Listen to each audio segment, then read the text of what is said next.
Lijepi pozdrav svima.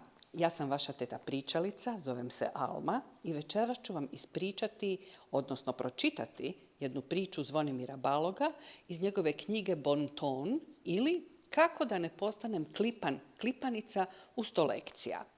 Ova priča se zove Tužibaba.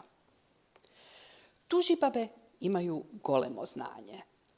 One znadu koliko je tko puta pogledao kroz prozor, koliko je puta tko kihnuo, počešao se iza uha. Znadu u koje dane i iz kojih predmeta niste imali zadaću. Znadu koliko ste puta pod satom žvakali žvakaču, čitali stripove i radili uopće nešto nedopustivo. A kad netko već ima tako veliko znanje, red je da ga i pokaže.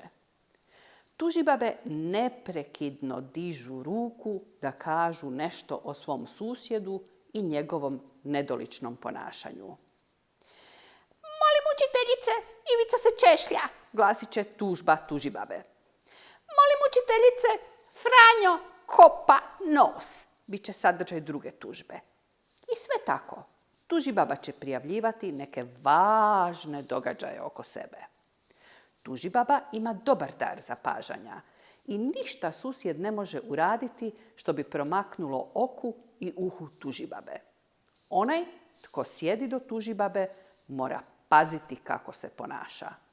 Ako tužibabu gledaš, tužit ćete što je gledaš. Ne gledaš li je, tužit ćete da se nećeš s njom družiti. U blizini tužibabe opasno se smijati, kao što je opasno biti i smrknut, jer tvoj smijeh mogao bi biti nešto protiv njega.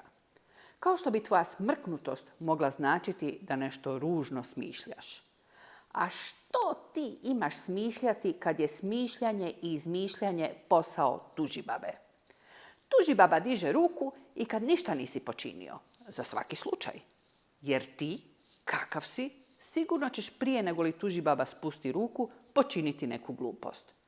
Gotovo je nevjerojatno da se nećeš posvrbjeti po nosu, tražiti nešto po torbi ili šapnuti što god prijatelju na uho. Ako i nećeš ništa od toga učiniti, dobro je držati dignutu ruku. Može se učiteljica prevariti i pomisliti da tužibaba diže ruku jer je naučila zadaću. A što ako je zaista prozove? Ima i tome lijeka. Tužibaba će reći, molim, van. Ako mene pitate, ja bih je tamo i ostavila. Ja vam želim laku noć i mogu vam reći da će sutra jedna druga teta pričalica ispričati novu priču. Doviđenja.